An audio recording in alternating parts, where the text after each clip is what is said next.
Hi, I'm Lori Carlson, the Chief Financial Officer for Rotary International and the Rotary Foundation.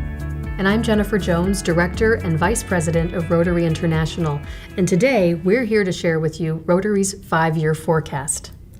First and foremost, stewardship of Rotary's financial status is one of the key responsibilities of both staff and volunteers. Rotarians trust Rotary International with a great deal of money each year, nearly $70 million of membership dues in 2017. That's right, Lori. And each year, our board, committees, and staff operate carefully to ensure that the funds received are used for their intended purpose. Rotary staff, the Finance Committee, and the board all participate in a rigorous process to create a balanced budget that best serves Rotarians, clubs, and districts. And then, the board considers additional strategic investment that could be used to drive forward key programs and projects. Once the budget is approved, at each board meeting, the directors review the financial progress against the budget to ensure the organization's financial goals are being achieved. This serves as a financial backdrop for the directors as they consider the recommendations put before them. That process you described is why Rotary International is not only financially strong in one year, but poised to be financially strong far into the future. Rotary has the key elements of financial sustainability firmly in place. As you mentioned, Jennifer, Rotary has a rigorous process for establishing its budget. This is the financial roadmap. Rotary also has a comprehensive set of policies, procedures, and processes that assure funds are appropriately invested and utilized to realize Rotary's mission. This is strong financial governance. And Rotary has clear and timely financial reporting in place that allows for monthly monitoring. This is a commitment to stewardship. All this adds up to financial sustainability. Exactly. So why don't we look at the key assumptions that drive the 5-year forecast? As you can imagine, the most important of these is membership and membership growth. The 5-year forecast is based on growth of 4,000 members per year from July 1st, 2016 to July 1st, 2020. While that might seem like modest growth, it takes into account the trends in the various regions. It requires focus on membership at all levels of the organization to sustain and grow Rotary. We're exploring alternative membership tactics and investing in our message to ensure that Rotary not only attracts new members, but retains and engages our current members. Well, Lori, let's not forget also about the importance of the annual dues levy. At the most recent Council on Legislation, delegates voted to increase dues by $4 per year during each of the next 4 years through fiscal 2020.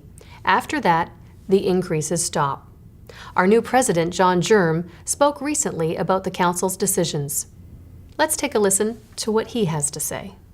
My friends, we are entering into historic times. You told us we need to change and become more flexible so that Rotary service will be attractive to younger members, recent retirees, and working people. You spoke with clarity, and groundbreaking legislation was passed at the recent Council on Legislation. I am pleased to share with you that Rotarians the world over are responding with great excitement. You told us that Rotary needs to be relevant in our second century of service. And because of this, we have just begun the most progressive year in our organization's history. Clubs have the opportunity to be who they want to be, but at the same time remain true to our core values. We're still based on a classification principle because our diversity is our strength. We still hang the 4-way test on the wall because high ethical standards don't ever go out of style. We are making changes, improvements that position Rotary for the future. We are not waiting for the future to happen. We are investing in our future now. To stay relevant, you told us you needed additional technology. In June, the board approved a budget that includes funding to improve the performance and usability of Rotary Club Central and Rotary.org. As Rotarians, we still believe, as Paul Harris did, that serving humanity is the most worthwhile thing any one of us can do with our lives. All of this positions Rotary to serve humanity as much as we can, as well as we can, to change as many lives as we can for the better. Not alone, not as individuals, but together as a team through Rotary serving humanity. Thanks, John. What a great message. Clearly, Rotary is poised to continue to play a key role in joining leaders to share ideas and serve local and global communities. These are exciting times, but there is a lot for us to do. We need to increase our communications, update and improve our IT systems, and make sure we stay updated to comply with regulations around the globe. So let's look at how membership and dues increases drive our finances. If we look at the projections, the red bars show expenses that are higher than revenues. The Board of Directors has approved spending from the surplus to support things like regional membership plans or programming to support the end of polio. The green bars show revenues higher than expenses. Surplus revenues begin in 2018 when the $4 dues increase takes effect. These surpluses will become part of the savings, the general surplus fund, and will be used to support projects and programs that are needed to increase services to Rotarians. So, based on the current forecast, Rotary International is projected to have sufficient funds to meet the bylaws target shown in blue and the board target shown in green. It looks like we'll have a surplus of $19 million in 2021. But what about the strategic investment that we talked about? Money from the dues increase will be put to good use. It will be invested by the board into programs, projects, and technology to improve the Rotarian experience. As John Germ just told us, in 2017, even before the dues increase starts, projects will be completed to improve performance and usability of Rotary Club Central and the look and performance of Rotary.org.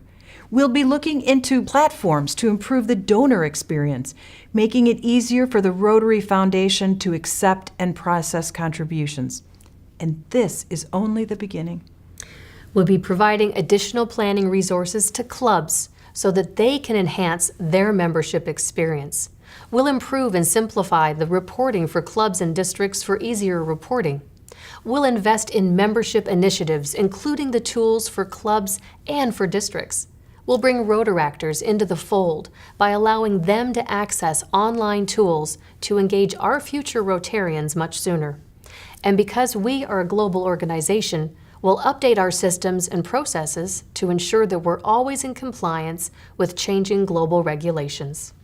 And in order to deliver that over the forecasted period, planning needs to start now. At the January board meeting, the directors will be presented with plans to increase the ability to deliver projects to Rotarians. It truly is about fulfilling Rotary's mission now and well into the future. You know, Jennifer, I think that's all I have for the 5-year forecast. I think it's time for us to sign off. Well, on behalf of our leadership and our top-notch global staff, it's going to be another great Rotary year. I know I speak on behalf of all of us when I say that we're looking forward to working together with you so that we may all strive towards a rewarding year of Rotary serving humanity.